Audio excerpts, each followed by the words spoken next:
बिस्मिल्लाहिर्रहमानिर्रहीम। अस्सलाम वालेकुम स्टूडेंट्स, उम्मीद है आप सब खैरियत से होंगे। 8 क्लास का चैप्टर नंबर 2 जो हम स्टार्ट करने लगे आज, उसका नाम है हमारे पास data communication and computer networks. इस चैप्टर के अंदर हम डेटा कम्युनिकेशन को डिस्कस करेंगे डिटेल के साथ, एंड कंप्यूटर नेटवर्क किसको कहते हैं ये इस चैप्टर में हम डिटेल से डिस्कस करेंगे।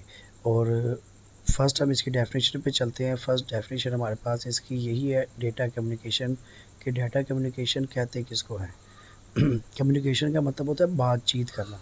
जैसे आजकल इस जदीद दौर में आपके पास मोबाइल है, टैब्स हैं, लैपटॉप है, कंप्यूटर है, तो आप इंटरनेट के ज़रिए जो है दुनिया के किसी भी कोने में किसी से भी बातचीत कर सकते हैं, कम्युनिकेशन कर सकते हैं। यही हमारे पास जो है वो कम्युनिकेशन प्रोसेस कहलाता है।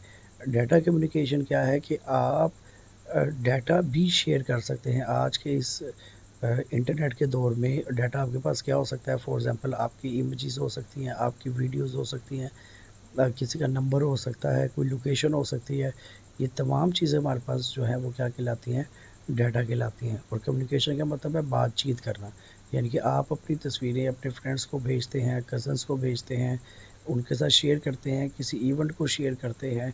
तो ये सारी चीज़ें हमारे पास डाटा कम्युनिकेशन कहलाती हैं, कि आप डाटा के ज़रिए, तस्वीरों के ज़रिए, इमेजेस के ज़रिए, टेक्स्ट के ज़रिए, नंबर्स के ज़रिए जो है वो लोगों से कम्युनिकेट कर रहे हैं। अब इसकी डेफिनेशन को डिस्कस करते हैं। कह रहा था प्रोसेस ऑफ सेंडिंग, कह रहा है ये एक ऐसा प्रोसेस है जिसमें आप सेंड कर रहे हैं चीज़ों को, एंड रिसीविंग डेटा, आप सेंड भी कर रहे हैं एंड और रिसीव भी कर रहे हैं डेटा इलेक्ट्रॉनिकली। इलेक्ट्रॉनिक डिवाइसेस इस्तेमाल करके from one location to other is called data communication. Data communication की बड़ी सिंपल और बड़ी अच्छी डेफिनेशन लिखी हुई है। कह रहा था प्रोसेस ऑफ सेंडिंग, ऐसा काम जिसके जिसके अंदर आप डाटा सेंड भी कर रहे हैं और रिसीव भी कर रहे हैं, लेकिन इलेक्ट्रॉनिक डिवाइसेस को इस्तेमाल करते हुए, कंप्यूटर को, लैपटॉप को, टैब को, मोबाइल को इस्तेमाल करते हुए, from one location to other is called data communication. इसको हम क्या कहते हैं, डेटा कम्युनिकेशन कहते हैं। आगे कहते हैं जी data is transferred using some wired और वायरलेस मीडिया। डाटा जब हम ट्रांसफ़र कर रहे होते हैं तो हम दो तरह का मेथड इस्तेमाल करते हैं। एक हम मेथड इस्तेमाल करते हैं वायर्ड का, तारें लगी होंगी साथ, और एक होता है वायरलेस मीडिया, और दूसरा है बगैर वायर के जो है हम डाटा शेयर करते हैं। नेक्स्ट जो हमारे पास टॉपिक है वो हमारे पास है कंपोनेंट्स ऑफ डाटा कम्युनिकेशन, कि डाटा कम अगर हम कम्युनिकेशन करना चाहते हैं किसी के साथ, कि हम किसी से बातचीत करें, वो दुनिया के किसी भी कोने में हो, तो उसके लिए हमें कुछ चीज़ों की ज़रूरत होती है। उसको हम कंपोनेंट्स कहते हैं, कंपोनेंट्स हिस्से को कहते हैं, कंपोनेंट्स ऑफ डाटा कम्युनिकेशन। अगर हम किसी से बातचीत करना चाहते हैं तो हमारे पास ये वाले कंपोनेंट्स होने चाहिए, ताकि हम किसी से भी जो है वो कम्युनिकेशन कर सकते हैं। तो उसने यहाँ पे बताया हुआ कि following are the main components of data communication system.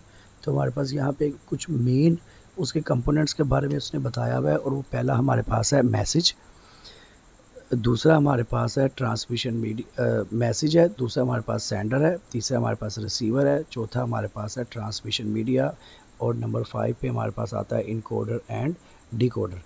यहाँ पे उसने एक डायग्राम भी बनाई हुई है डाटा कम्युनिकेशन सिस्टम की, कि इंफॉर्मेशन सोर्स, सबसे पहले आप किसी को मैसेज सेंड करते हैं। जब आप किसी को मैसेज सेंड करते हैं तो आपके मोबाइल के अंदर एक ट्रांसमीटर लगा होता है जो उस मैसेज को इनकोड कर देता है। यानी कि आपने आज के बाद से ये बात याद रखनी है कि आपके जो कंप्यूटर हैं, जो लैपटॉप हैं, जो मोबाइल हैं, ये कौन सी लैंग्वेज को अंडरस्टैंड करते हैं, ये बाइनरी लैंग्वेज को अंडरस्टैंड करते हैं। हम जो ABCXYZ जो भी अपने नाम लिखते हैं, नंबर लिखते हैं, कंप्यूटर इसको अंडरस्टैंड नहीं करता। तो इसलिए हम ये ट्रांसमीटर इस्तेमाल करते हैं। जो हमारा मैसेज होता है उसको वो कंप्यूटर की लैंग्वेज में कन्वर्ट करके सिग्नल्स की फॉर्म में एक जगह से दूसरी जगह भेजता है, और दूसरी जगह फिर वहाँ पे ट्रांसमीटर लगा होता है जो उसको डिकोड करता है, और वहाँ पे मैसेज रिसीव करके जिस फॉर्म के अंदर हमने भेजा होता है उसको डिकोड करके उसी लैंग्वेज के अंदर कन्वर्ट कर देता है।